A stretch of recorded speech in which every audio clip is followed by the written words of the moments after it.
Selamat siang. Em, Pertemuan ini kita akan membahas mata kuliah Data Analytics. Nah, di pertemuan ini saya akan membawakan beberapa materi. Pertama, tentang statistik, kemudian akan dilanjutkan dengan konsep artificial intelligence dan visualisasi data. Jadi, materi-materi yang akan saya sampaikan ini pada hari ini itu sebenarnya mewakili semua pertemuan kita di selama sebelum UTS itu. Tapi nanti um, materi terkait konsep artificial intelligence kemudian visualisasi data akan lebih ke arah penugasan buat teman-teman. Jadi nanti setelah saya menyampaikan materi mengenai statistik, teman-teman akan saya jelaskan mengenai um, tugas untuk pertemuan konsep artificial intelligence dan tugas untuk pertemuan visualisasi data. Oke. Saya izin mulai ya. Oh ya, sebelumnya untuk UTS, apakah sudah di-share sama Bu Diana? Kemarin kabarnya udah di-share ya sama Bu Diana ya? Hmm, Udah di-share, cuman saya takutnya Bu Diana itu kan suka galau ya Bu, suka beda-beda gitu. Kemarin beliau sendiri juga bilang masih galau UTS-nya mau ngapain, cuman udah di-share linknya. Jadi saya mau konfirmasi dulu di hari Selasa. Oke, oke. Ya, jadi um, dari tim teaching sendiri itu udah pembagian. Jadi kalau pengajaran itu saya dan Pak Sabo. Jadi nanti setelah tes, kelas data analytics ini akan diampu oleh Pak Sabo. Tapi untuk UTS dan UAS itu murni dari Bu Diana semua yang menentukan. Jadi nanti kalau dia mau konfirmasi, konfirmasinya ke Bu Diana langsung aja terkait UTS sama UAS. Begitu sih, paling saya cuma konfirmasi itu aja. Oke. Ah, saya izin share screen ya terkait materi statistik.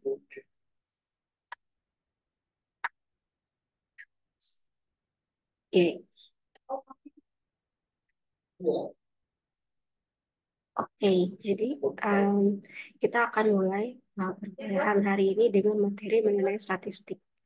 Jadi saya akan menyampaikan materi sesuai dengan apa yang tertulis di RPS. Tapi misalkan kalau nanti UTS atau UASnya misalkan jauh dari RPS, itu sekali lagi apa ya? Keputusan dari um, tim teaching atau Budian itu sendiri kayak gitu. Nanti bisa dipastiin lagi aja ya terkait UTS-nya. Oke, pertama kita akan bahas mengenai statistik. Jadi, statistik itu teman-teman pasti udah pernah belajar mengenai statistik di sekolah menengah nih, pas SD, SMP, SMA. Di sini kita sifatnya hanya melakukan pengulangan aja terkait materi-materi statistik tersebut. Nah, pertama kita membahas mengenai definisi dari statistik itu sendiri.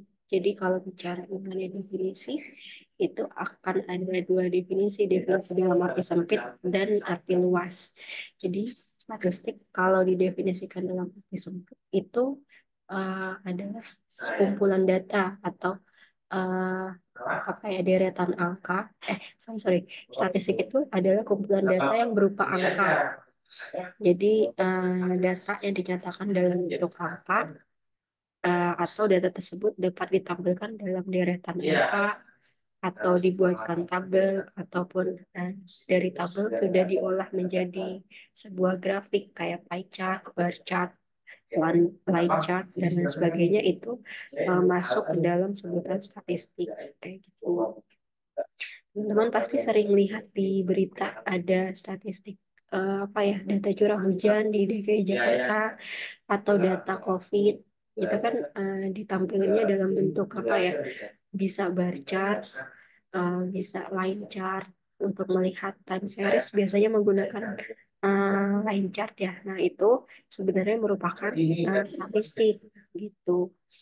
Nah, itu statistik dalam arti sempit. Kemudian kalau statistik dalam arti luas merupakan sebuah kumpulan metode untuk merencanakan eksperimen meliputi proses pengambilan atau pengumpulan data, penyusunan atau peringkasan data, memvisualisasikan datanya, menganalisa data tersebut, kemudian menginterpretasikan hasil analisa.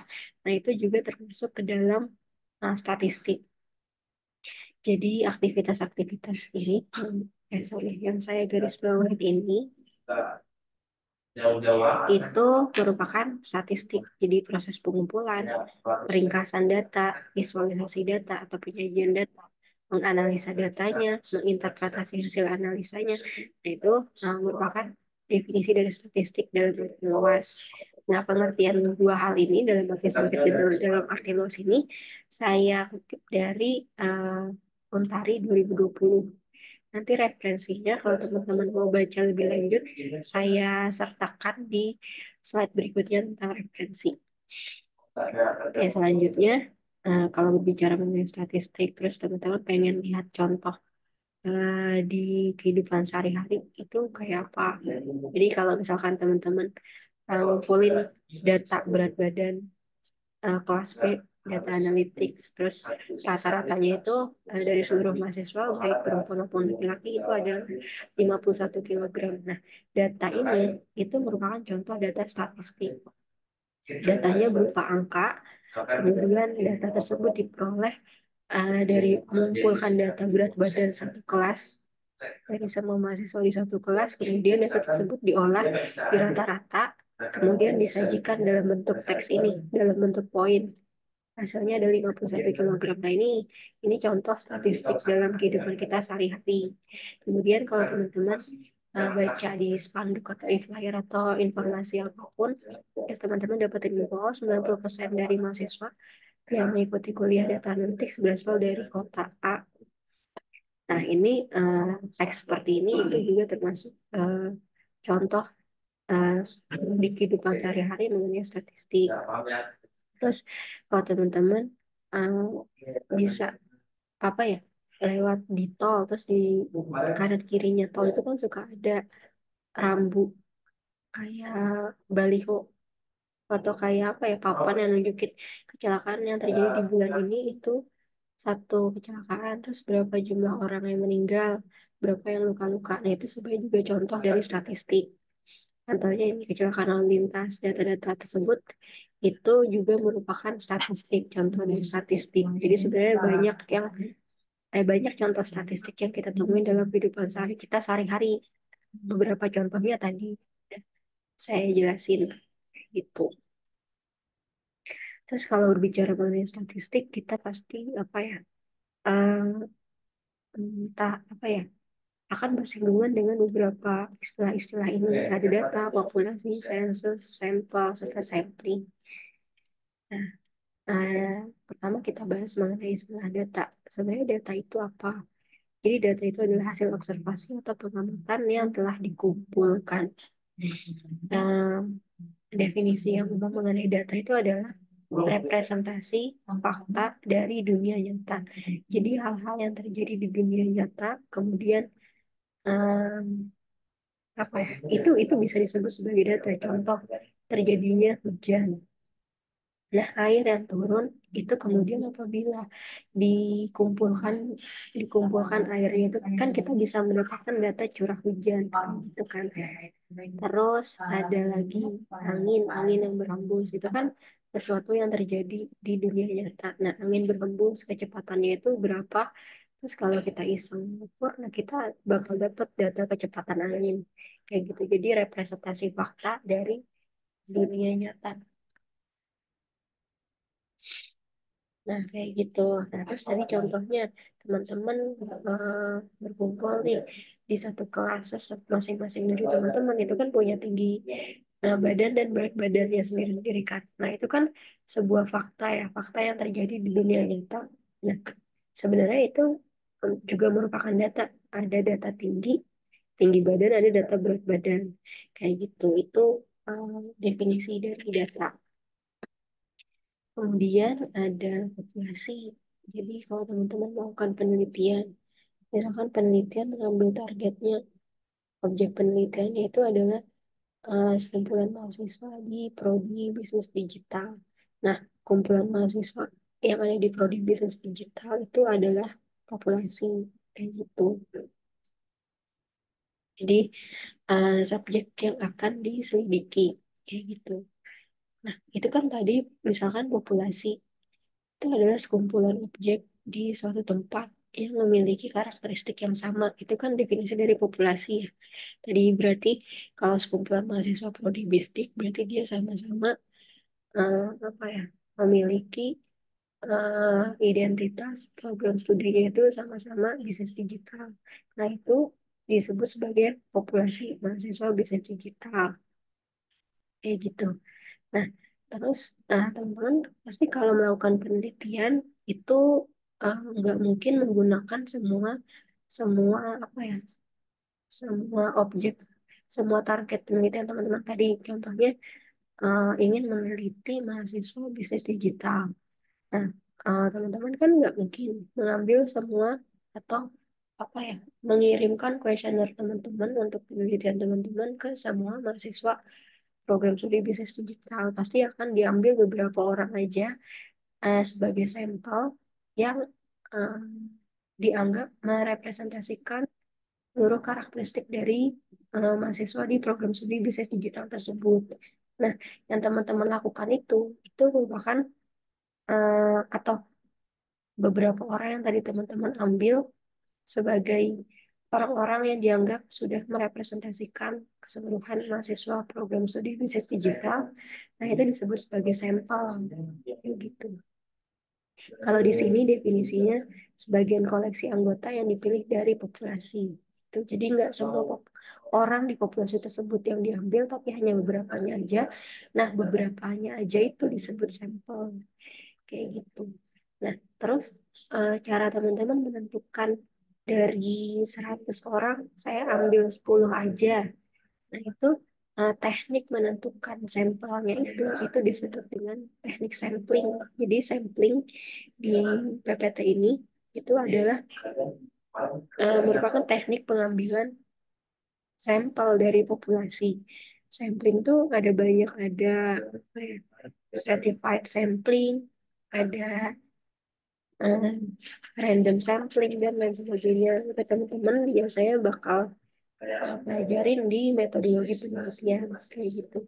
Kalau teman-teman ingin apa ya target penelitiannya itu ada stratanya, misalkan ingin meneliti dampak dari blended learning terhadap keberhasilan belajar siswa mulai dari SD, SMP, SMA itu kan berstrata ya dari SD naik lagi tingkatnya SMP, naik lagi tingkatnya SMA. Nah, itu teman-teman bisa pakai stratified random sampling, misalkan kayak gitu. Jadi sampling di sini itu adalah teknik yang digunakan untuk menentukan sampel dari populasi. Nah, kemudian di sini ada sensus. Jadi poin ini, sensus itu apa?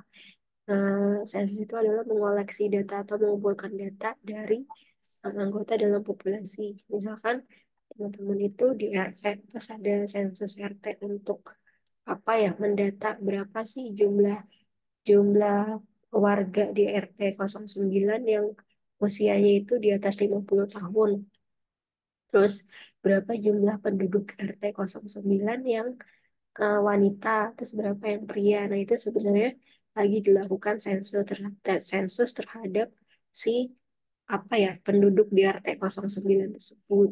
Kayak gitu. Itu terkait sensus. Nah, selanjutnya, ketika kita belajar mengenai statistik, kita itu apa ya mengenai statistika deskriptif, inferensi, serta univariat. Sebenarnya ada lagi, ada bivariat, ada multivariat. Coba kita apa ya kenal satu persatu. Pertama terkait statistik deskriptif. Jadi statistik deskriptif ini merupakan teknik statistik yang tujuannya itu untuk mendeskripsikan saja si data-data tersebut yang dikumpulkan tanpa berusaha untuk menarik kesimpulan apapun. Jadi misalkan tadi teman-teman sudah melakukan sensus terhadap penduduk RT 09.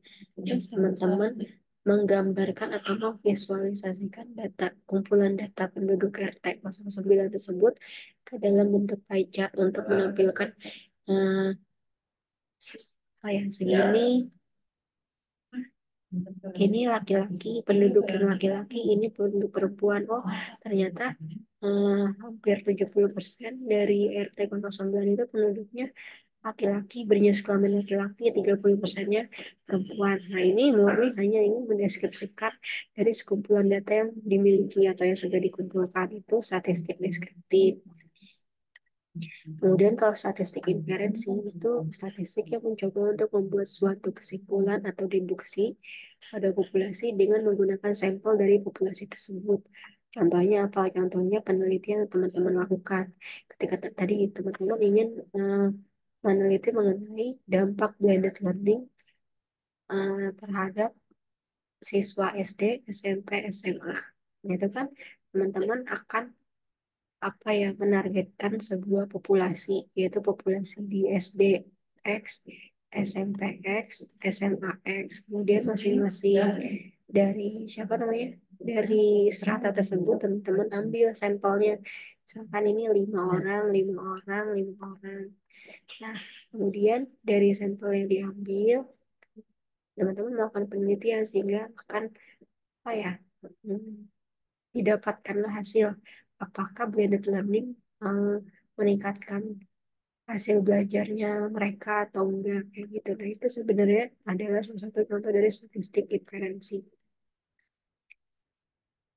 Selanjutnya ada statistik univariat.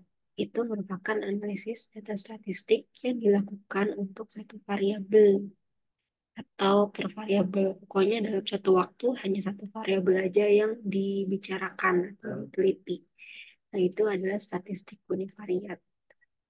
Nanti kita bakal lihat lebih detailnya statistik univariat ini um, kayak apa di slide berikutnya. Kemudian kita juga mengenal mengenai statistik bivariat dan statistik multivariat. Jadi kalau bivariat sendiri itu adalah analisis data statistik yang dilakukan untuk menganalisis hubungan dua variabel. Sementara kalau multivariat itu menganalisis hubungan lebih dari dua variabel. Jadi teman-teman kalau punya penelitian misalkan X, Y, X1, X2, kemudian bagaimana pengaruhnya terhadap Y1, Y2. Nah, ini teman-teman bisa salah satunya apa ya mengolah penelitian tersebut menggunakan statistik multivariat kayak gitu. Oke.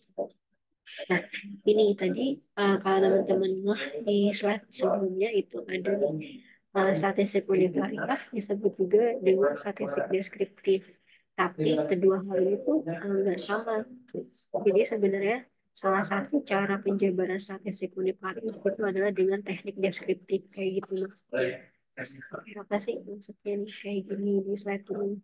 Jadi, tadi kan teman-teman udah tahu nih, statistik deskriptif itu kan adalah metode untuk merangkum saja, menyajikan, tanpa berusaha untuk menarik kesimpulan dari kumpulan data tersebut. Jadi, hanya menampilkan bentuk yang pie chart atau bar chart, kayak gitu, atau line chart, tanpa berusaha untuk menarik kesimpulan dari data-data tersebut. Nah, jadi apa ya fokusnya pada keseluruhan data. Jadi, misalkan data apa ya? Hmm, di sini ada data umur. Ini umur 20 sampai 30. Terus ini X-nya itu umur, Y-nya itu jumlah penduduknya. Terus eh, apa lagi ya? Di sini gender ini laki-laki, ini perempuan. Terus yang di count, yang dihitung ini adalah eh, jumlah penduduknya. Nah, itu adalah statistik deskriptif. Sementara kalau statistik univariat ini jenis analisis yang hanya fokus pada satu variabel saja, tapi direpresentasikan itu menggunakan teknik deskriptif. Misalkan ini kan tadi eh, saya membahas mengenai umur. Ini tadi yang bar chart ini umur, terus ini ada gender ya yang pie chart. Nah, kalau si univariat ini, misalkan tadi kita pakai data apa namanya? Data gender aja terus diukur berapa ya jumlah penduduk yang gendernya perempuan, berapa yang gendernya laki-laki. Nah, kemudian si gender ini di apa ya ditampilkan lagi, misalkan di umur, sorry, di tahun 1000, enggak deh, 2020, yang gendernya perempuan itu ada berapa, ya yang laki-laki ada berapa, 2021 itu yang perempuan dan laki-laki ada berapa. Nah ini kan kayak apa ya, eh, menjelaskan mengenai satu variabel aja yaitu gender, tapi ditampilkannya ke dalam berbagai bentuk. Kan ini apa ya, data gender terhadap tahun, jadi melihat berdasarkan tahun. Nah ini murni menghitung gender aja, mengcount gender aja kayak gitu. Nah, terus lihat lagi nanti melihat gender berdasarkan apa ya, lokasinya kayak gitu. Jadi fokus kepada si gender itu sendiri kayak gitu. Kemudian selanjutnya ini contohnya dari univariat sama deskriptif. Jadi kita memiliki data tentang tinggi badan siswa di suatu kelas. Nah, analisis univariat itu menghitung rata-rata dari tinggi badan tersebut. Terus menentukan tinggi badan tertinggi atau nilai max-nya itu berapa. Terus yang terendah min-nya itu berapa. Terus mau melihat distribusi tinggi badannya menggunakan histogram. Nah, itu contoh univariat, fokusnya pada satu variabel, yaitu tinggi badan. Nah, sementara statistik deskriptif itu adalah teknik-teknik yang dapat dilakukan dalam analisis univariat. Di kesimpulannya ada di poin yang bawah ini, teman-teman bisa baca yang ini. Jadi deskriptif merupakan salah satu teknik yang dapat digunakan dalam menganalisis statistik univariat. Gitu.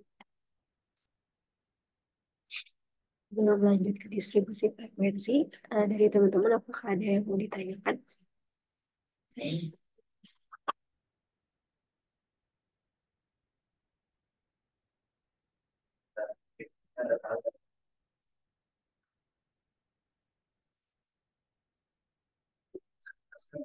Oke, sepertinya belum ada ya. Saya apa ya, izin lanjut ke slide berikutnya, itu mengenai distribusi frekuensi. Jadi distribusi frekuensi ini sebenarnya cara menyajikan data agar data tersebut lebih mudah untuk dipahami. Sebenarnya kata lain dari frekuensi itu adalah banyaknya data yang terjadi. Kita biar dipahami apa maksudnya apa sih? Nah ini kita lihat di contoh ya. Nah, teman-teman bayangin kalau teman-teman tuh punya nilai ujian teman-teman untuk mata kuliah data analytics. Satu kelas tadi ada 36 siswa ya. Berarti teman-teman bayangin teman-teman bakal punya nilai kayak gini itu sampai 36 buah kayak gitu. Dan seterusnya sampai 36 buah. Dan kalau misalkan teman-teman lihat data ini kayak gini aja, data raw kayak gini aja, itu kan teman-teman bingung ya. Lihatnya, ya tahu itu ada angka nilai, tapi kemudian bingung untuk menghitung ketika diminta. Eh, Juga anak yang dapat 90 di kelas B data analytics itu berapa? Nah, itu kan bingung harus dicari. 90 belum kalau nyelip angkanya di mana gitu kan. Karena kebanyakan angka jadi matanya ada siwer gitu. Nah, itu kan jadi pokoknya intinya sulitlah untuk mendapatkan insight dari data tersebut dengan cepat kayak gitu. Nah, dengan membuat distribusi frekuensi, datanya itu bisa dikelompokkan menjadi beberapa kelas atau interval. Jadi, melihat datanya itu jadi lebih mudah. Kayak gitu. Misalkan kita kasih rentang, oh nilainya antara 80 sampai 90, itu ada berapa siswa, oh ada 2 siswa, dan lain sebagainya itu kan jadi lebih mudah. Oh, yang dapat 90 ada 2 orang. Gitu. Kayak gitu, itu adalah distribusi frekuensi. Nah, ini contohnya. Kita punya data ujian. Ada 10 ya, 45. Ada 10. Nah, terus distribusi frekuensi itu dengan mengelompokkan nilai-nilai ini ke dalam interval nilai, kemudian dihitung uh, jumlah data yang masuk dalam interval nilai tersebut tuh ada berapa gitu. Nah, ini kita kebetulan uh, mengkategorikannya ada 70 sampai 79, 80 sampai 89, 90 sampai 99. Nah, kita cari di antara nilai-nilai ini, nilai yang masuk ke dalam kategori 70 sampai 79 ada berapa? Ini ada 72, 75, 78, ada 3. Ya udah kita tulis 3. Dan selanjutnya 80 sampai 89 ada 85, 80, 85, 88, lalu berapa? 1, 2, 3, 4. Dan ada juga ada 5. Ya, ini seperti yang salah. Ya, jadi kayak gitu. Jadi yang masuk dalam kategori ini itu ada berapa? Nah, ini tuh distribusi frekuensi. Ini kok ini garisnya jelek sih. Nah, ini tabel yang ini itu distribusi frekuensi. Itu, teman-teman. Hmm, Nah, nah, em, misalkan nih teman-teman punya data yang belum dikelompokkan kayak gini. Ini ada berapa data ya? Kurang lebih dari 20 data. Nah, terus belum dikelompokkan nih, masih bentuknya kayak gini lah, deret angka gitu. Deret angka statistik ini. Nah, terus teman-teman diminta untuk membuatkan kelompok frekuensinya atau distribusi frekuensinya dari data-data yang belum dikelompokkan. Nah, sebenarnya ada rumusnya, langkah-langkahnya yang bisa teman-teman lakuin. Jadi nggak asal kayak pengen 20 sampai 25, 60 sampai 65 kayak gitu. Nah, itu sebenarnya nggak bisa asal ada langkahnya atau rumus yang bisa dilakukan. Pertama, teman-teman itu menentukan range atau R. Caranya gimana? Dari data terbesar dikurang data terkecil. Teman lihat di sini data terbesarnya itu ternyata berapa? 95, 90. Kemudian data terkecilnya itu adalah 15 ini. Berarti 90 dikurang 15.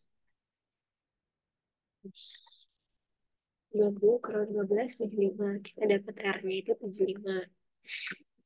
Kemudian kita tentukan banyaknya kelas interval. Kelas interval tuh yang mana? Yang ini. Nih, 1, 2, 3. Ada berapa banyak kelasnya nih? Nah, itu bisa ditentukan dengan rumus ini. K sama dengan 1 plus 3,3 log N. N ini banyaknya data. N-nya di sini datanya ternyata 50. Jadi 1 plus 3,3 log 50 itu sama dengan 6,61. Kita buletin. Ini karena udah di atas 5 jadi 7 ya. Jadi 7. Jadi bakal ada 7 kelas interval. Jadi kayak gini. Ini bakal ada 7. Ada 4 lagi ke bawah kayak gitu. Nah, selanjutnya eh, kita tentukan panjang interval dari kelas kayak gitu. Nah, eh,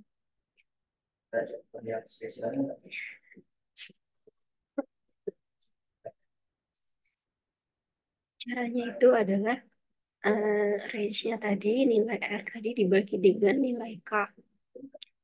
Jadi nilai R dibagi dengan nilai K. Nah, kemudian akan didapatkan panjang interval kelas. Panjang tuh yang mana? Ini apa kayak jedanya gitu antar nilai. Nah, ini kan tadi ada 70 sampai 79 ya. Ini tuh panjang intervalnya. Jadi itu ada berapa? Dari 70 sampai 79 itu ada jeda 10 kan, 70, 71, 72, 73, 4, 5, 6, 7, 8, 9, 10. Jadi panjang intervalnya itu 10. Kayak gitu. Kayak gitu. Jadi kelas tuh yang ini, panjang interval itu jedanya antara nilai ini. Kayak gitu. Gitu. Nah, kemudian kita udah dapet nih panjang intervalnya 11. Kemudian kita tentukan kelas yang pertama ini mulainya itu dari angka berapa gitu. Nah, kita ambil data terkecil dari kumpulan data tadi, dari angka tadi yang akan kita tentukan sebagai batas bawah kelas pertama. Jadi, kelas pertama ini kita mulai dari 15, 15, terus kita tambah 11 dikurang 1, 25. 15 tambah panjangnya 11 kan. Terus dikurang 1 jadi 25. Jadi kelas pertama itu range-nya 15 sampai 25. Kayak gitu. Itu cara apa ya, membuat kelas distribusi frekuensi dari data yang belum dikelompokkan. Kayak gitu teman-teman. Nah, kemudian untuk kalau kita berbicara mengenai visualisasi data, terus kita berbicara untuk memvisualisasikan data provinsi. Nah, bentuk diagramnya yang umum digunakan itu adalah histogram. Bisa juga menggunakan polygon. Nah, histogram itu kayak bar chart, kayak bar chart sebenarnya. Sementara kalau polygon itu garis yang mengaitkan apa ya, titik tengah dari interval kelas tersebut. Kita lihat di slide berikutnya. Ini berarti X-nya ini adalah upah. Kemudian ini adalah frekuensinya yang Y-nya. Nah, kemudian titik tengah dari masing-masing interval kelas ini udah dihitungin nih. Udah 49,5, 99,5 dan seterusnya. Nah, histogram ini itu adalah yang kayak bar chart ini. Ini namanya histogram. Kemudian poligon ini adalah garis-garis yang menghubungkan titik tengah dari masing-masing interval kelas histogram tadi. Kayak gitu. Ini adalah visualisasi data yang diterapkan terhadap kalau kita berbicara mengenai distribusi frekuensi. Kemudian kalau kita berbicara mengenai berbicara mengenai statistik, kita pasti apa ya, bersinggungan juga selain tadi dengan istilah-istilah populasi, sampel, sampling, kita ketemu sama mean, median, modulus. Nah, ya, pas teman-teman ke sekolah di sekolah menengah pasti udah sering dengar istilah-istilah tiga istilah ini, mean, median, modulus. Jadi mean itu adalah rata-rata, median itu nilai tengah, modus itu adalah nilai yang paling sering muncul atau nilai yang memiliki jumlah frekuensi terbanyak. Kayak gitu. Nah, untuk media itu sendiri, teman-teman jangan lupa untuk mengurutkan terlebih dahulu dari sekumpulan data yang sudah teman-teman miliki. Kemudian, jika data tersebut atau sekumpulan data tersebut jumlahnya itu ganjil, teman-teman cukup setelah diurutkan, cukup mengambil nilai tengah dari kumpulan data tersebut. Misalkan teman-teman punya 5 deret angka yang udah teman-teman urutin. Kemudian teman-teman mencari mediannya, ya udah ambil aja nilai tengah dari data angka yang udah teman-teman urutin ini. Tapi kalau datanya teman-teman itu genap, setelah teman-teman urutin, ya udah teman-teman jumlahin dua data yang di tengah kemudian dibagi dua. Dapat itu dapat nilai mediannya. Kemudian kalau rata-rata teman tahu kan kayak ada berapa data, misalkan tadi ada 50 nilai ujian mahasiswa, ya udah masing-masing nilainya tadi deret angka yang sampai 50 tadi dijumlahin, kemudian dibagi dengan jumlahnya angka ini ada berapa, 50, ya udah dibagi 50 kayak gitu. Nah, itu adalah rata-rata. Nah, ini contohnya tadi ada 7 deret angka, kemudian ya udah dijumlahin semuanya dibagi 7.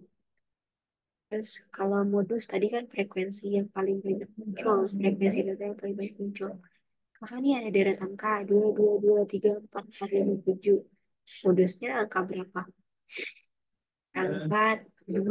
Ini kan yang angka 2 muncul 3, yang angka 3 muncul 1, 4 muncul 2, 5 muncul 1, 7 muncul 1. Berarti modusnya itu adalah angka 2. Begitu seterusnya. Nah, kalau yang terakhir ini kita lihat masing-masing angka ini hanya muncul sekali. Jadi sebenarnya nggak ada modus di deret angka yang ketiga ini karena semua deret angkanya, data angkanya itu muncul hanya sekali. Kayak gitu.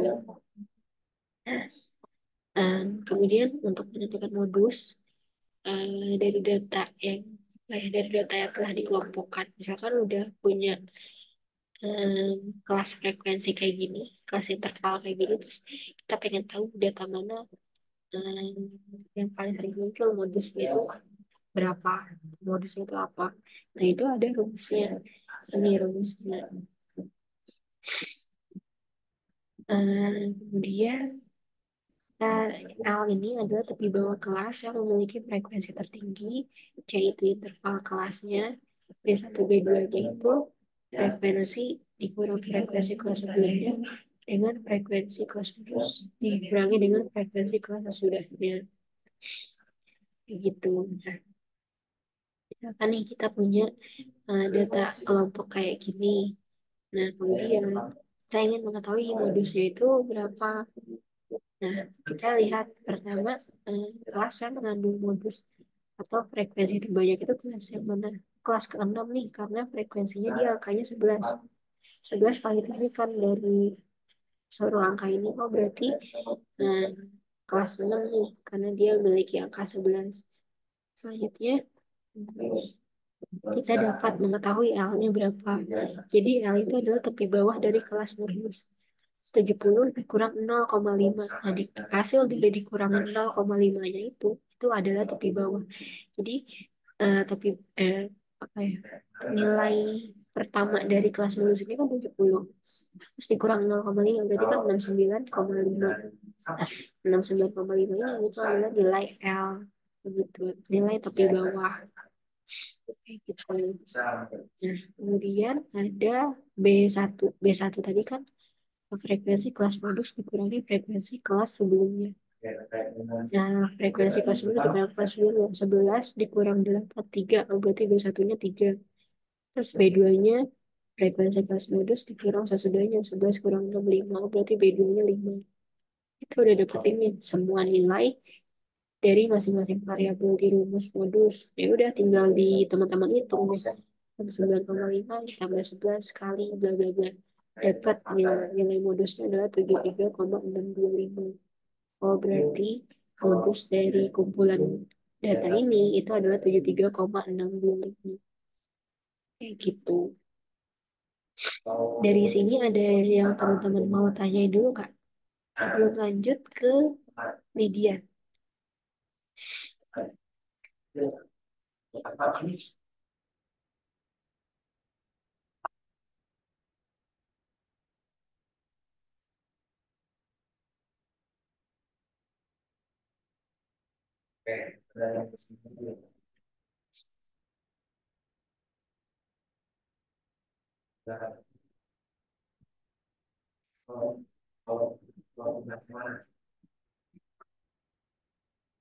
Oke, kayaknya belum ada ya. Teman-teman nanti bisa sih, masih bisa ngikutin sih. Dan terus nanti kalau lupa tinggal ulang-ulang dari slide. Nanti saya share slide-nya. Oke, kemudian kita lanjut ke median. Jadi kalau kita mencari median atau nilai tengah dari deretan angka yang enggak dikelompokin kayak tadi per interval kelas gitu, tadi kayak kita bisa ngurutin dulu dari terkecil ke terbesar. Kemudian kita apa ya? Kita cari kalau dia ganjil ya udah nilai tengah dari jumlah ganjil itu berapa? Kalau 5 ya udah angka ketiga itu nilai tengahnya. Kalau genap ya udah dua angka di tengah setelah dirutkan itu dijumlah bagi dua. Itu mediannya. Kayak gitu. Nah, kemudian bagaimana kalau datanya udah dikelompokkan berdasarkan kelas-kelas interval kayak tadi si modus tadi dan pokoknya udah didistribusikan lah ke dalam distribusi frekuensi.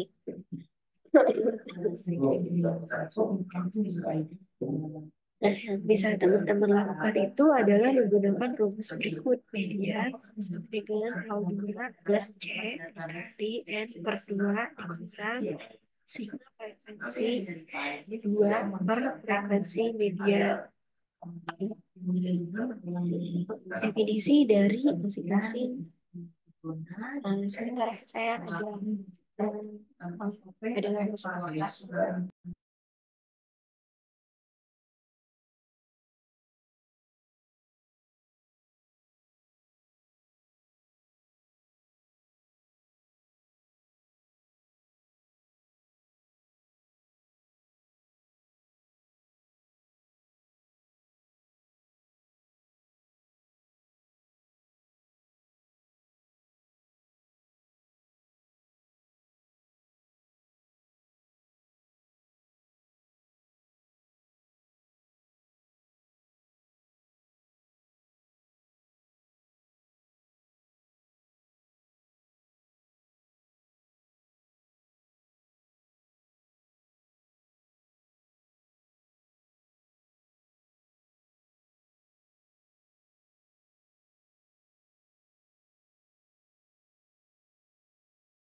Oke, tadi kita sama-sama apa ya?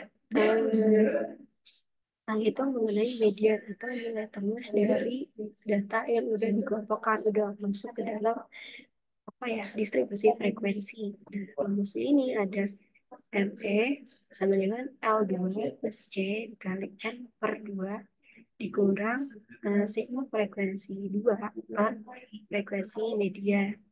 Nah, ini masing-masing definisi dari siapa namanya si rumus-rumus ini itu ada di sini, keterangan sini. Nah, kemudian kita langsung ke contoh perhitungannya aja. Di sini kita memiliki data frekuensi nih. Ada nilai mulai dari 15 sampai 25, 25 sampai 36, dan seterusnya. Sampai ada 7 kelas interval kan. Nah, kemudian kita ingin mengetahui mediannya itu berapa dari data ini. Pertama kita lihat dulu, ini kan totalnya ada 50.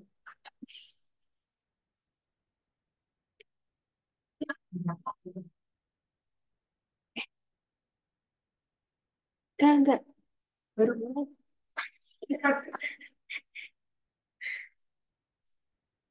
Pertama, sampai mana ya? Oh, iya, jadi kita hitung dulu totalnya ini kan ada 50. Terus kita bagi dua, 25. Kita dapetin nilai tengahnya itu adalah 25 kan.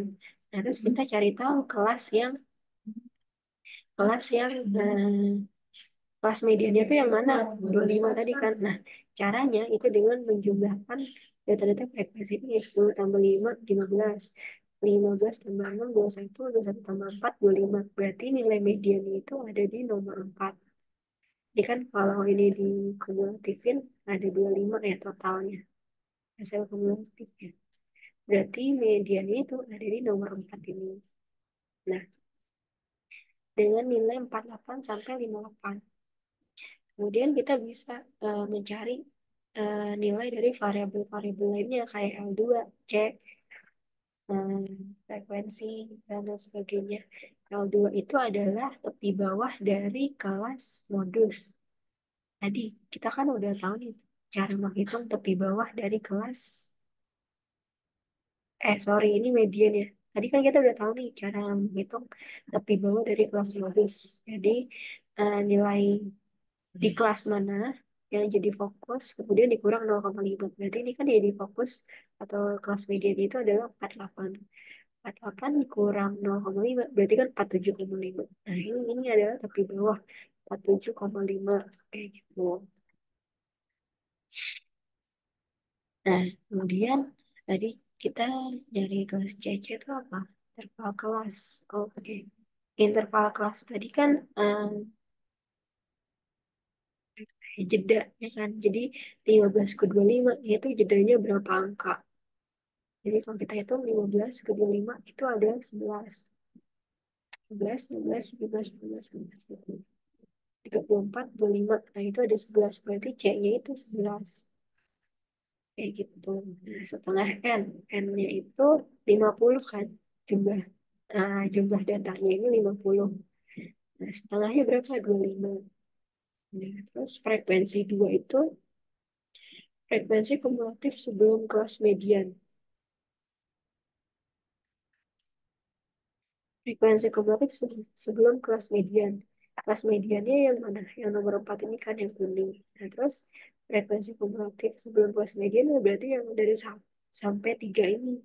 Kalau kita hitung 10 tambah 5, 15 tambah 6, 21. Berarti frekuensi kumulatifnya itu 21.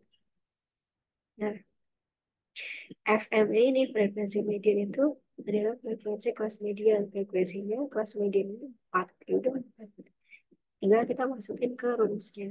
Ini. Terus kita dapetin nilai 58,5. Berarti 58,5 ini adalah nilai median dari kumpulan data distribusi frekuensi berikut. Data distribusi frekuensi ini ya, yang tabel ini. Kayak gitu, itu cara menghitung nilai median dari data yang udah dikelompokkan. Oke, ini referensi yang saya gunakan untuk menyusun materi statistik yang saya sampaikan pada hari ini ke teman-teman. Itu ada Utari. sama ada Zen Mawar. Jadi teman-teman kalau mau memperdalam materi atau pembahasan statistiknya bisa baca dari dua buku ini.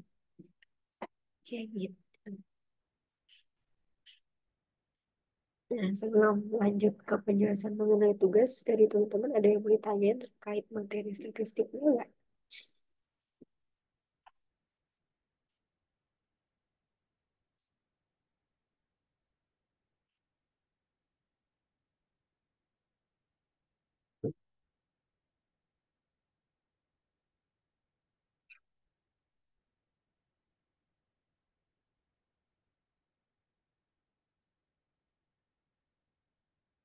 Kayaknya belum ada yang semua pada udah ngerti ya, karena udah ya.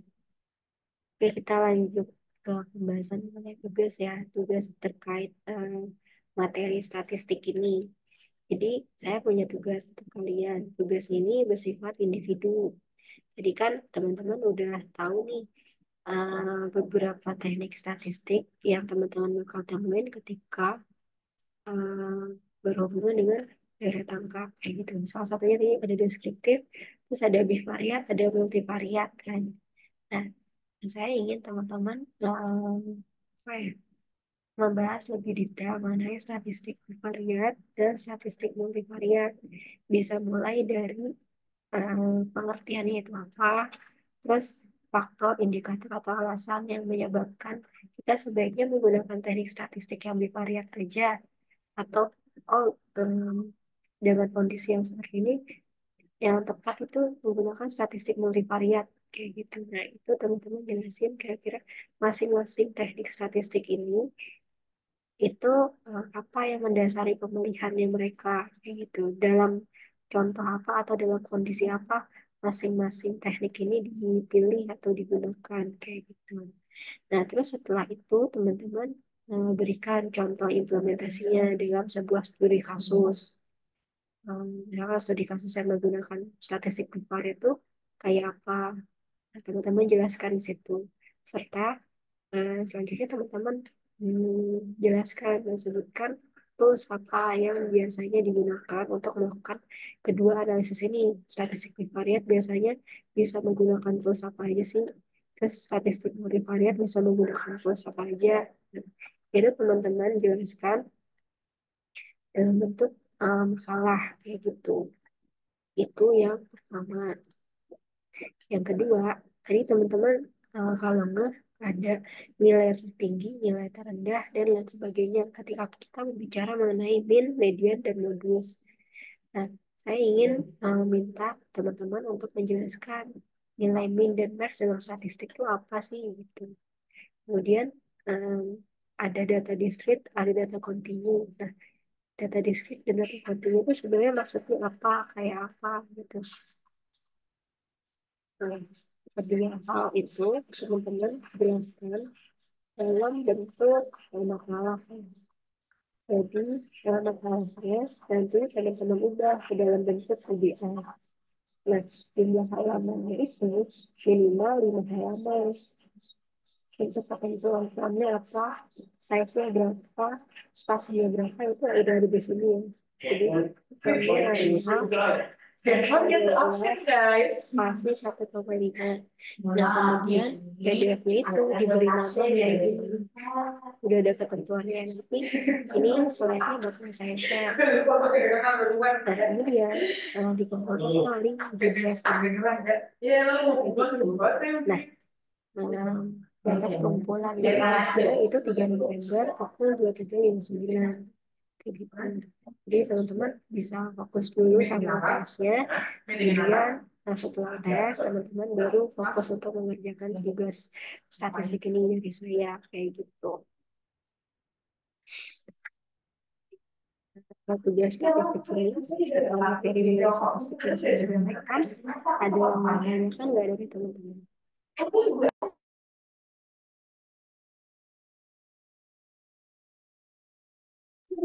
Belum deh. Oke, kalau belum ada, saya izin untuk share tugas berikutnya. Jadi, teman-teman, sebelumnya saya mohon maaf kalau misalkan belum bisa membawakan materi secara maksimal di semester ini karena saya itu berbarengan dengan pelatihan yang sedang saya jalani. Jadi oleh karena itu untuk itu saya memberikan tugas untuk teman-teman. Tugas yang saya berikan itu sebenarnya sudah merangkum atau mewakili semua pertemuan sebelum UTS. Jadi dengan mengerjakan tugas ini, teman-teman sudah dapat memahami pertemuan-pertemuan yang yang sudah dituliskan di RPS mengenai data analytics kayak gitu. Untuk tugas mengenai konsep artificial intelligence ini, dia mewakili 3 pertemuan, yaitu pertemuan 3, 4, dan 5. Kayak gitu. Nah, di sini saya ingin menjelaskan mengenai apa ya tugas ini. Jadi tugas ini adalah mewakili 3 pertemuan kita. Jadi kan tadi sebenarnya pertemuan 2 itu mengenai statistik ya. Terus 3, 4, 5 itu tentang membahas mengenai artificial intelligence sama model machine learning. Nah, tugas ini itu mewakili 3 pertemuan tersebut, 3, 4, dan 5. Kayak gini tugasnya. Jadi, tugas ini bersifat individu. Teman-teman itu diminta untuk membuat makalah mengenai konsep dari artificial intelligence dan machine learning. Sebenarnya artificial intelligence dan machine learning itu apakah dua hal yang sama atau machine learning ini sebagai bagian dari artificial intelligence. Jadi ini AI, ke sini ML di dalamnya, atau kedua hal ini tuh sebenarnya setara. AI dan machine learning ini setara. Nah, teman-teman coba cari tahu mengenai hal itu. Jelaskan mengenai konsep tersebut. Itu poin pertama dari makalahnya. Terus poin kedua dari makalah teman-teman nanti akan berisi mengenai konsep dari machine learning. Ntar ini saya hapus dulu merah-merah. Nah, konsep kedua itu konsep dari algoritma machine learning. Jadi ada regresi, klasifikasi, clustering. Nah, masing-masing konsep ini teman-teman coba jelasin, cari tahu apa sih 3 hal ini. Masing-masing itu apa. Gitu. Nah, teman-teman udah cari tahu, teman-teman tuangkan ke dalam makalah teman-teman. Terus, poin ketiga, em, teman-teman buat studi kasus, bebas tentang apapun. Mau itu tentang apa ya? Hmm, misalkan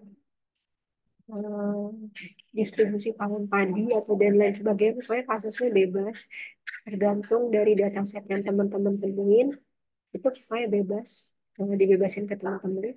Teman-teman bisa cari contohnya di apa ya di luar sana di internet juga banyak. Teman-teman bisa cari data itu di Fiverr.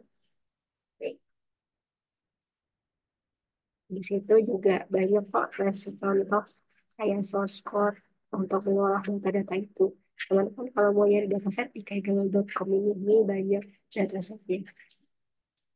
Nah, terus teman-teman buat masing-masing algoritma tadi, algoritma regresi, klasifikasi, clustering, dibuat itu menggunakan bahasa pemrograman Python.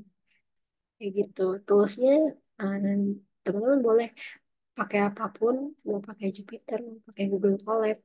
Nah, kalau misalkan apa ya, saran saya pakai Google Colab aja, karena teman-teman nggak perlu memisah. Tapi kalau teman-teman udah apa ya punya Jupyter Notebook, hasil lanjutan dari pertemuan satu mengenai pemrograman dan data raya, ya udah teman-teman bisa pakai itu juga.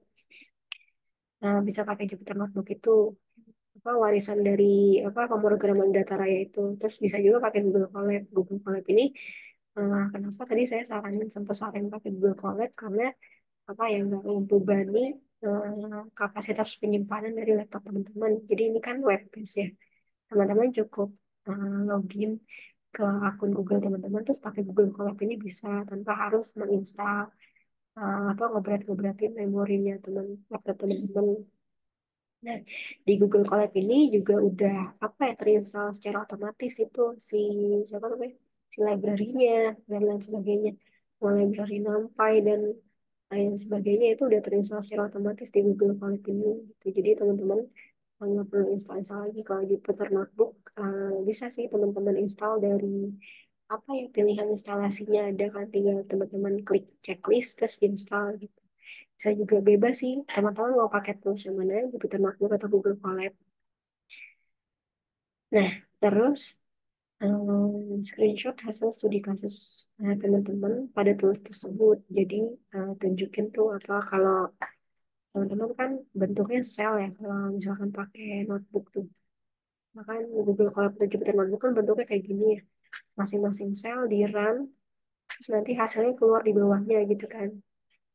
Kalau teman-teman masih ingat yang peninggalan pemrograman data ya, ini tuh di screenshot, teman-teman screenshot.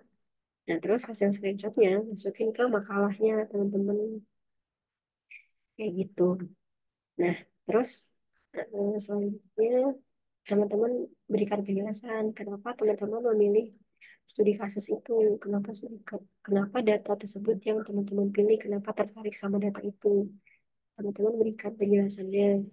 Nah, kemudian makalahnya tadi sama source code-nya. Jadi ini kan nanti bentuknya IPYNB ya, .ipynb. Iya kan ya, IPYNB. Python notebook maksudnya gitu.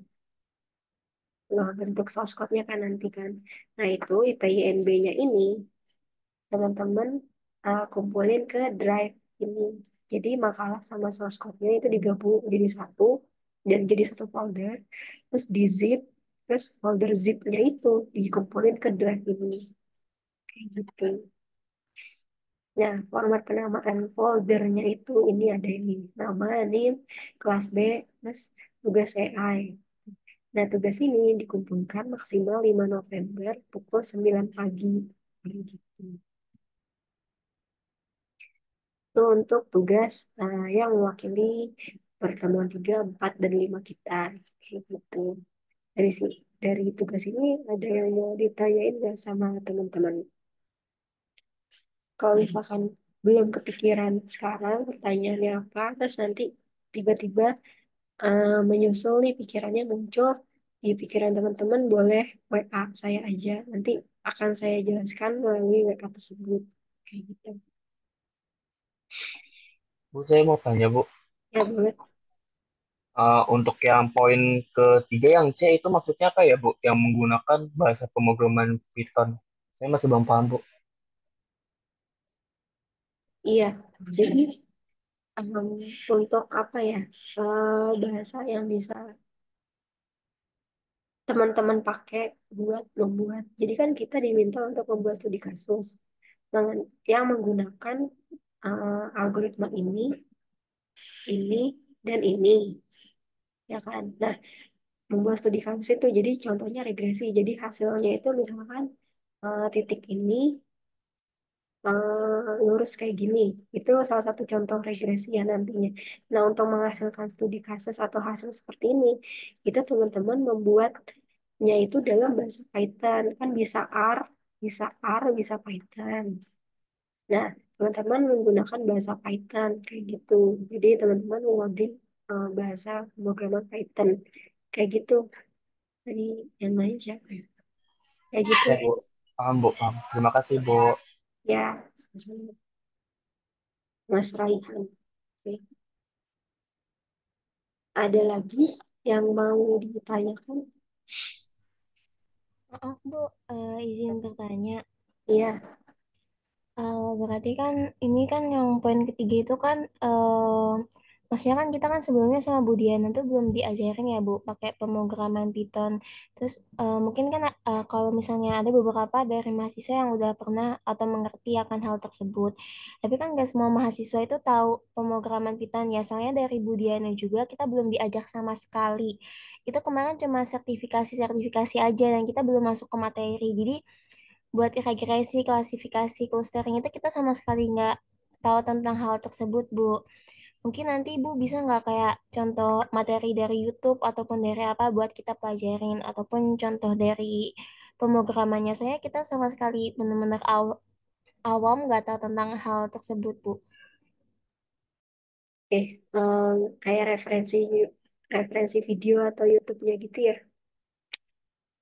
Bu, ataupun iya contoh-contohnya gitu Bu. Nanti biar kita belajar sendiri. Soalnya kan dari Bu Diana sendiri kan dia kan yang pengampu matkul ini nggak sama sekali nggak pernah mengajarkan kita hal tersebut, Bu. Jadi mungkin ada beberapa mahasiswa yang pernah tahu ataupun belajar hal ini, tapi kan ada juga beberapa dari kita yang belum mengerti akan pemrograman dan lain sebagainya, Bu.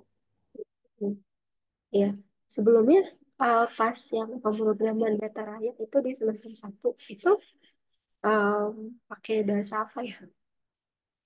Itu pakai bahasa Python juga pernah diajarin juga sama Pak Osli. Cuman dari Pak Osli itu dia udah dikasih codingannya gitu, Bu. Jadi kayak kita tinggal operasiin aja. Jadi Oh, udah gitu. kayak dikasih template kayak pas itu Bu Inkres ngasih pas web development.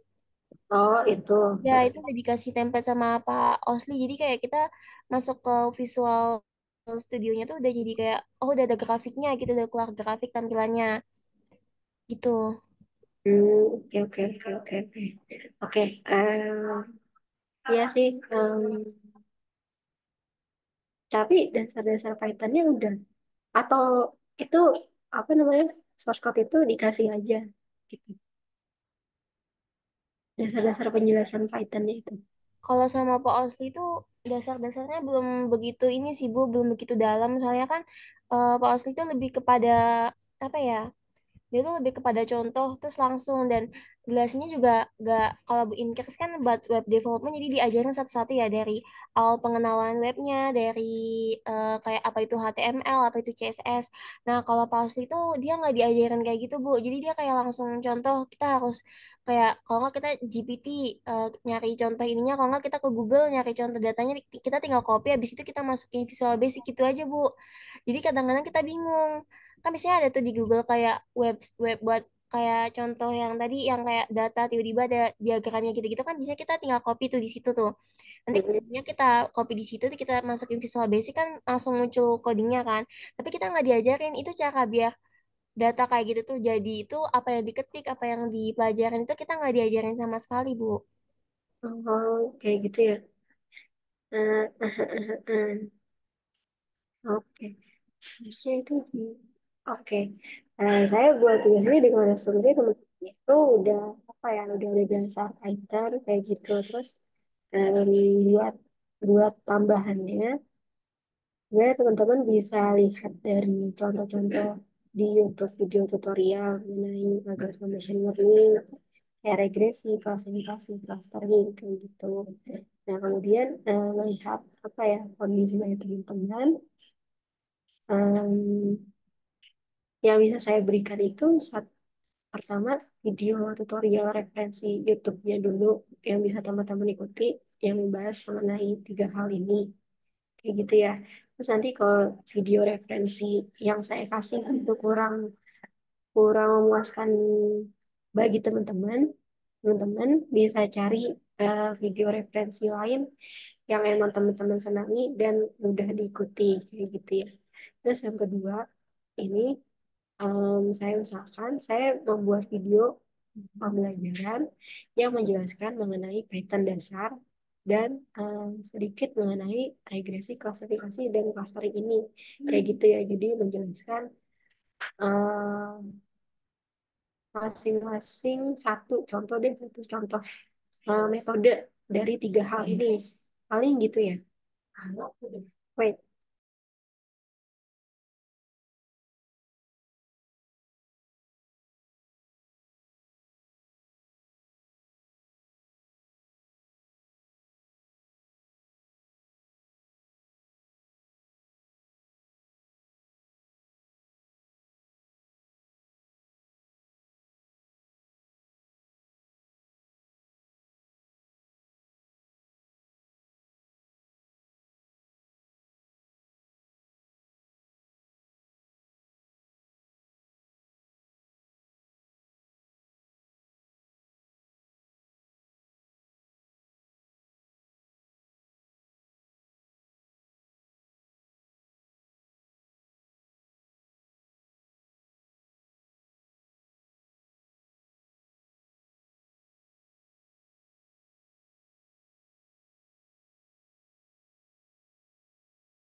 Oke, jadi tadi itu yang bisa saya berikan itu ya tadi teman-teman satu video referensi YouTube yang bisa teman-teman ikutin dari tutorial di internet ya, tutorial saya orang luar ya.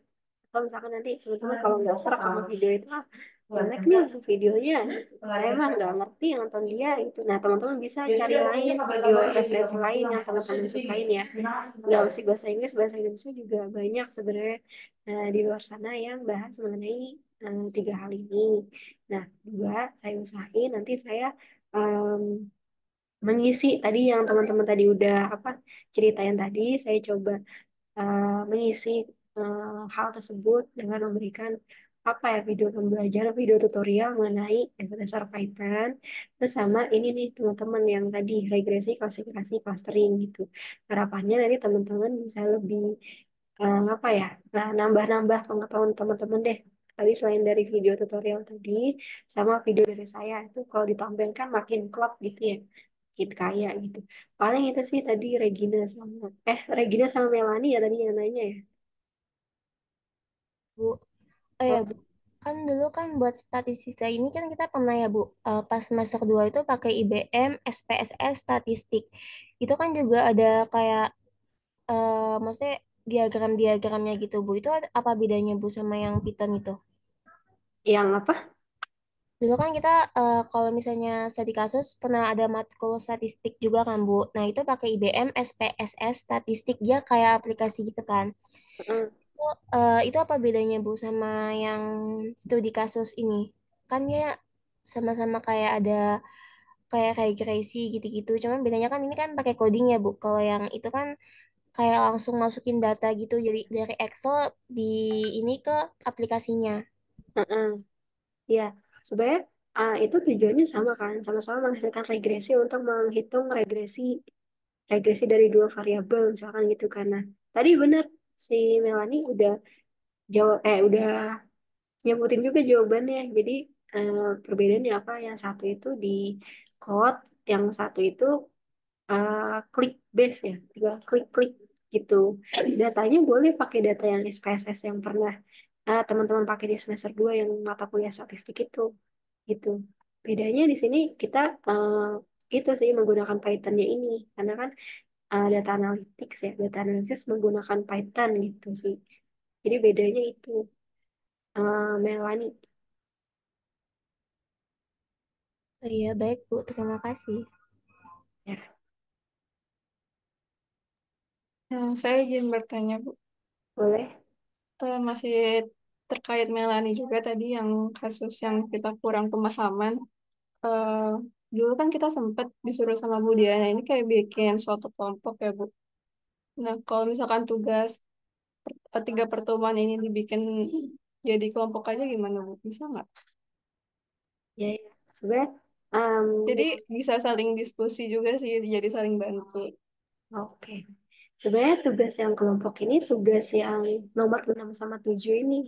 Jadi tugas berikutnya nih saya bakal ngasih tugas selanjutnya. Nah, itu dikerjakan berkelompok. Jadi untuk yang tugas ini, teman-teman tetap tugas individu, tapi kalau ngerjain yang mau berkelompok, itu boleh aja sih diskusinya kelompok nih, tapi dikumpulnya tetap per individu, per nama teman-teman masing-masing. Nah, itu kayak gitu sih paling. Karena tugas yang kelompok itu saya alokasiin untuk tugas 6 dan 7 kayak gitu. Dia, dia yang bertanya. Iya, Bu.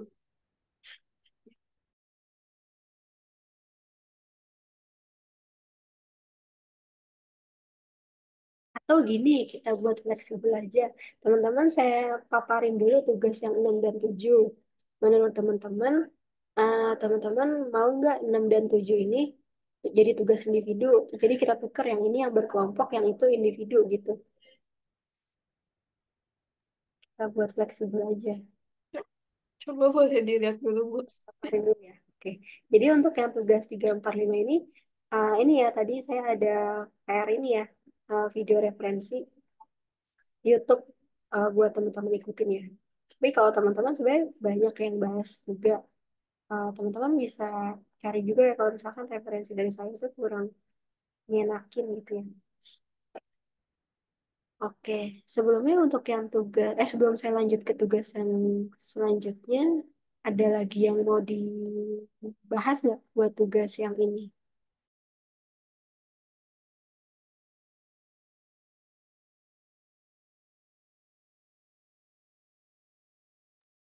Aman ya?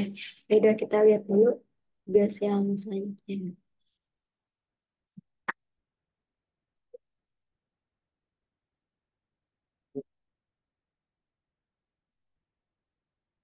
Nah, yang selanjutnya ini adalah mengenai visualisasi data. Nah, ini tugas ini terhitung dua pertemuan, pertemuan 6 dan 7. Tugas ini bersifat kelompok. Nah, dari kelompok yang udah pernah di-share sama Regina, nah itu dari kelompok-kelompok itu buat tugas ini. Jadi teman-teman pilih salah satu tools untuk visualisasi data. Boleh itu Power BI, salah. Boleh Power BI, boleh Tableau. Tableau-nya pakai Tableau yang public aja karena free.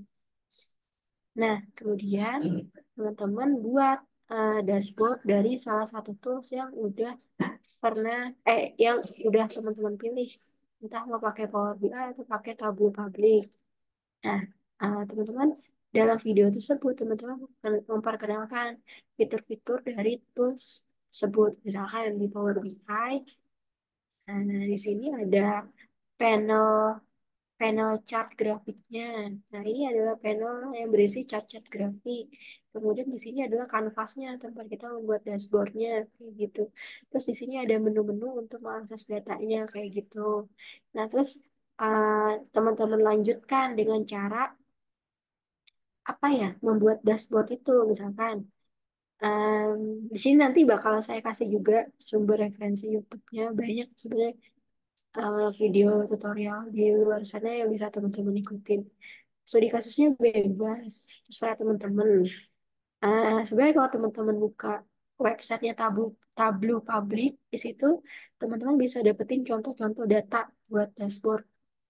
Buka aja sini Tableau Public, nanti teman-teman lihat, scroll aja ke bagian bawah, itu nanti ada contoh-contoh dataset yang bisa teman-teman pakai buat belajar, nyoba-nyoba bikin dashboard, kayak gitu. Nah, studi kasusnya dibebasin. Misalkan contoh, dashboard penyebaran COVID-19, kayak gitu.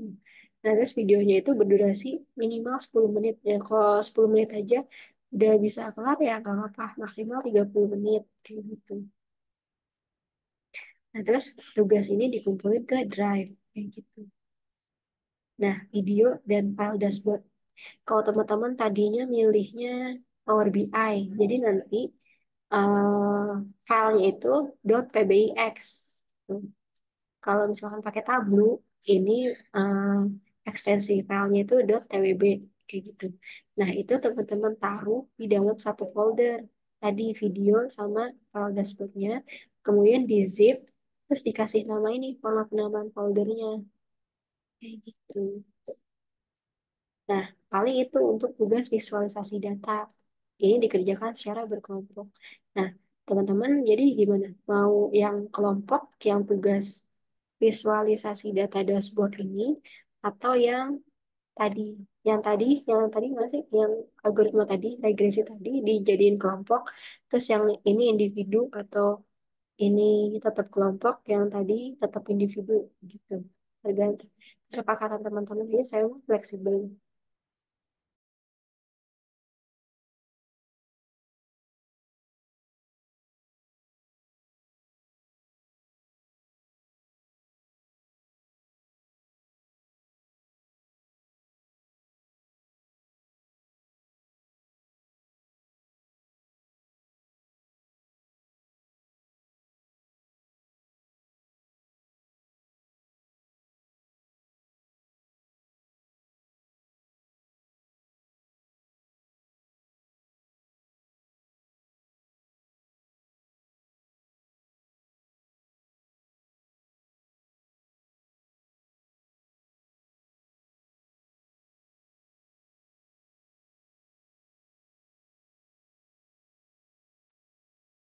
Ntar ya Bu, lagi kami diskusikan. Santai, santai. Anggap, anggap diskusi aja.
Ibu maaf izin bertanya. Yang untuk tugas 6 dan 7 ini, Ya, Ibu bakal ngejelasin materinya atau langsung dikasih tugas seperti ini? Itu kan tadi deadline-nya tanggal 10. mm-mm. Ibu bakal masuk kelas dan nerangin atau gimana? Paling saya bikinin video ya, video jelasin tools, video pembelajaran aja sama kayak tadi yang AI. Halo, Assalamualaikum Ibu, izin bertanya juga Bu.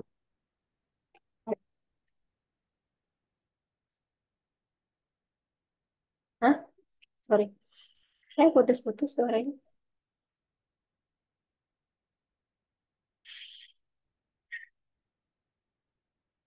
Halo,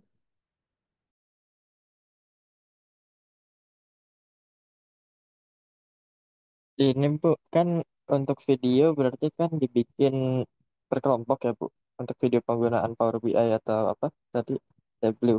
ya, Nah, itu ya, berarti itu yang masuk videonya apakah boleh satu orang aja, misalkan dibagi, yang satu ngedit, yang satu sisa-sisanya, misalkan nyari tabel dan cara penggunaannya, bikin script segala macam, atau semuanya harus masuk ke dalam satu video Bu. Jadi nggak boleh ada yang nggak masuk. sebenarnya boleh kalau dalam satu video dibagi siapa yang ngejelasin siapa gitu kan. Boleh juga kesepakatan kelompok kalau misalkan udah kamu aja yang di depan kamera, kami di belakang kamera gitu. Kesepakatan Oh, itu boleh aja sih, tapi nanti ditulisin di apa di di video kredit gitu, Bu, di akhir video mungkin. kayak Iya, di roll kredit begitu. gitu. Baik, Bu. Terima kasih, Bu. Ya,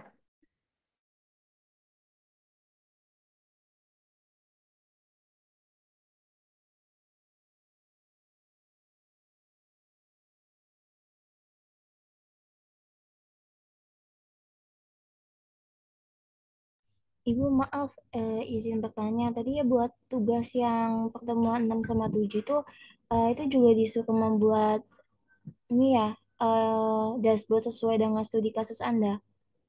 iya, betul. Jadi kita bukan hanya menjelaskan, maksudnya kita membuat dashboardnya, tapi kita juga menjelaskan cara membuat sama penjelasan dari dashboard tersebut. Iya, betul kayak gitu. Oke, terima kasih ya Bu. Ya. Ya Bu, Nah, boleh nego nggak sih Bu? Ada deadline tambahan? kenapa waktunya? Iya, Boleh dong. Ya, kan lagi banyak itu ya. Bu, soalnya kan kita 2 minggu lagi UTS kan. Besok UTS minggu depan. Ada kita kan tugasnya lumayan banyak ya Bu. Maksudnya ada nggak Bu kayak tambahan buat waktu tugasnya? Ehm, ada kok, bisa bisa bisa fleksibel aja. Ehm, yang mau ditambahin tugas yang 3, 4, 5 atau yang 6, 7? Ini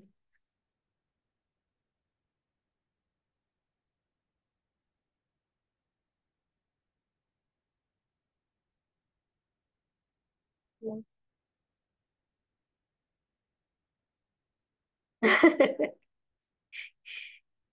Hmm, ini aja teman-teman, ini aja guys. Ini guys. Jadi yang ini eh, saya ganti ya tanggalnya. Ini jadi kita lihat dulu tanggalan. Ini tanggal saya gini guys, ini 10 ya. Ini yang tugas 3, 4, 5. Saya save. Nah, kemudian yang ini saya ganti menjadi ini guys jam kayak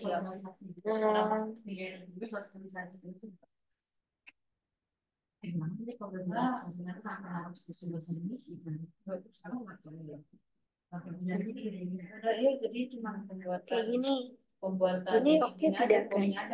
Gini gimana teman-teman?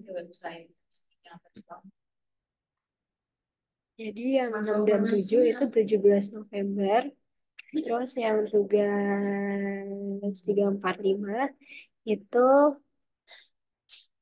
berapa tadi? 10 November. Nanti dengan catatan masing-masing dari pertemuan ini saya bakal buatin satu video ya, video pembelajaran buat teman-teman juga gitu. Jadi tambah-tambahan buat teman-teman, informasi tambahan dari buat teman-teman.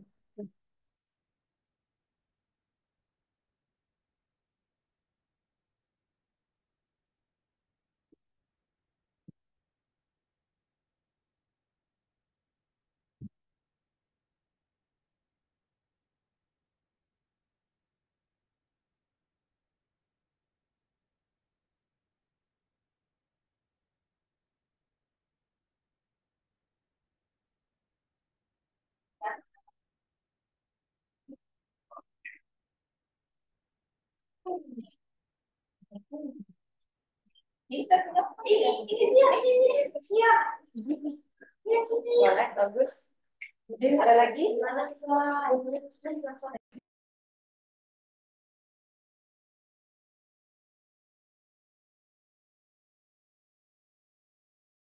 Itu paling ya teman-teman terkait deadline-nya. Jadi nanti dari saya akan memberikan contoh video pembelajaran mengenai pembuatan dashboard dari salah satu tools.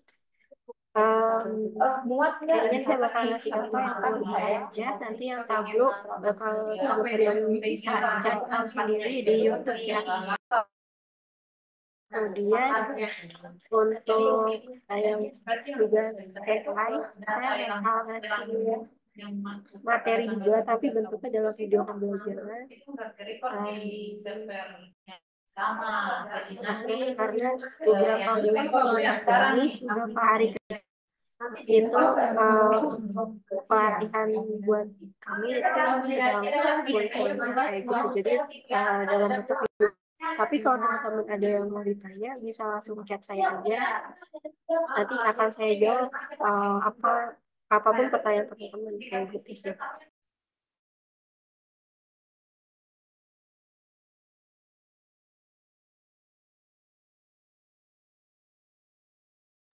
Kayak gitu paling ya. Ada lagi yang mau dibahas tentang?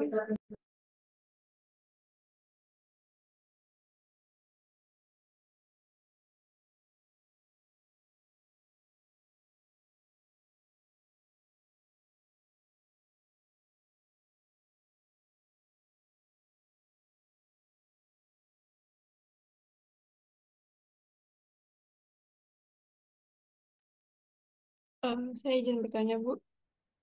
Untuk penilaiannya itu dilihat dari apa ya, Bu? Penilaian yang pengumpulan tugas tadi. Kalau yang terkait dashboard, yaitu apa ya, dengan teman-teman mengumpulkan itu saya percaya banyak banget ilmu yang udah teman-teman apa ya cari ya, mulai dari gimana cara mengoperasikannya gitu. Nah, dengan melihat apa ya bentuk tadi .pbx atau .twb-nya itu udah ada, terus saya lihat kalau misalkan teman-teman mengaplikasikan filter, ini saya berbicara mengenai tugas visualisasi data ya. Kalau teman-teman mengaplikasikan filter, terus filter tersebut berfungsi, terus terkait tata letak penampilan ya, kalau teman-teman apa ya, membuat dashboard itu ada .pbx-nya, .twb-nya itu udah menurut saya penilaiannya udah baik sih menurut saya, karena banyak hal yang bakal teman-teman pelajari untuk mencapai membuat .pbx itu ada kayak gitu, atau .twb tadi kayak gitu sih. Itu untuk yang tugas visualisasi data. Untuk tata letak komponen itu saya tidak terlalu memperhatikannya tata letak visualisasinya itu, terus warna-warnanya itu enggak, asal itu berfungsi fungsionalitas penuh. Terus kalau ada filternya bisa dipakai, nah itu udah oke. Terus untuk yang tugas AI, tentu ketika di run itu jalan, nah itu udah sih, udah cukup. Nah, ini itu sih. Kayak tadi Hmm. warna apa banyaknya komponen itu nggak begitu ya, tapi gimana teman-teman ngejelasin terus membuat itu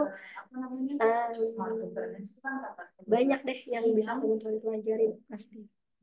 Yang saya pengen dapat tuh perjalanan belajarnya teman-teman itu kayak gitu sih Pak. Ada lagi kan?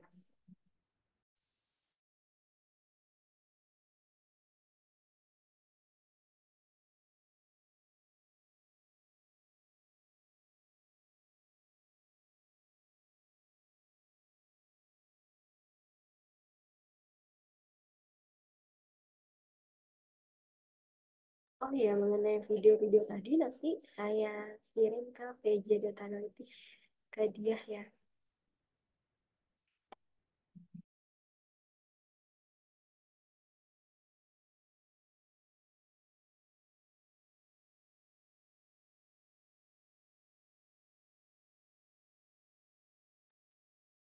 Oke, nanti kalau misalkan ada pertanyaan menyusul dari teman-teman, bisa langsung tanya aja ke saya via WA. Kalau misalkan sekarang belum ada atau belum kepikiran, nanti akan saya balas. Misalkan kalau nggak ada lagi yang mau ditanyakan dari teman-teman, saya izin tutup ya untuk pertemuan hari ini, Data Analytics kelas B. Oke, terima kasih teman-teman untuk perhatiannya. Semangat untuk mengerjakan tugasnya, semangat juga untuk mengerjakan UTS-nya. Untuk dia nanti bisa konfirmasi lagi aja ke Bu Diana, karena UTS dan UAS itu murni Bu Diana yang menentukan. Kesepakatan dari tim teaching seperti itu. Nah, kemudian nanti setelah UTS, data analytics akan dilanjutkan oleh Pak Sabu. Seperti itu. Itu saja informasi dari saya. Video pembelajarannya menyusul, pasti nanti saya akan kirim ke dia. Nah, udah teman-teman, terima kasih perhatiannya. Selamat siang. Wassalamualaikum warahmatullahi wabarakatuh. Waalaikumsalam warahmatullahi Terima wabarakatuh. Terima kasih, kasih. Bu. Salam, makasih Bu. Izin live ya.